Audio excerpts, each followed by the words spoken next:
حضرت امام حسین رضی اللہ عنہ کی شہادت ہمیں کئی پیغام دیتی ہے۔ پہلا یہ کہ ایمان والا اپنے خون کے آخری قطرہ تک حق پر صداقت پر جمع رہے، باطل کی قوت سے مرعوب نہ ہو۔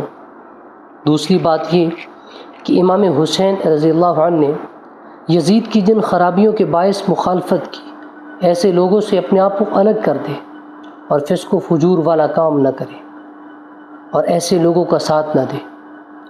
یہ بھی پیغام ملا کہ ظاہری قوت کے آگے بسا اوقات نیک لوگ ظاہری طور پر مات کھا جاتے ہیں، مگر جو حق ہے وہ سچائی ہے اور وہ کبھی ماند نہیں پڑتی، مات نہیں کھاتی، اور وہ ایک نہ ایک دن ضرور رنگ لاتی ہے۔ حضرت امام حسین رضی اللہ عنہ کی شہادت امت مسلمہ کے لیے کئی پہلو سے عملی نمونہ ہے، جس پر انسان عمل پیرا ہو کر اپنی زندگی کو اسلامی طرز پر قائم رکھے۔ اسلامی زندگی اسلامی رنگ و روپ کی بحالی کے لیے صداقت، حقانیت، جہد مسلسل اور عمل پہم میں حسینی کردار اور حسینی جذبہ ایثار و قربانی سے سرشار ہو۔ اقتدار کی طاقت جان تو لے سکتی ہے، ایمان نہیں۔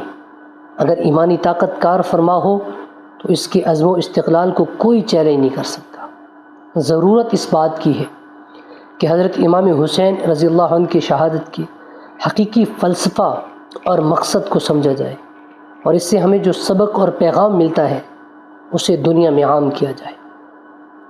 جیسا کہ محمد علی جوہر نے امام حسین رضی اللہ عنہ کی شہادت پر کہا تھا، قتل حسین اصل میں مرگ یزید ہے، اسلام زندہ ہوتا ہے ہر کربلا کے بعد۔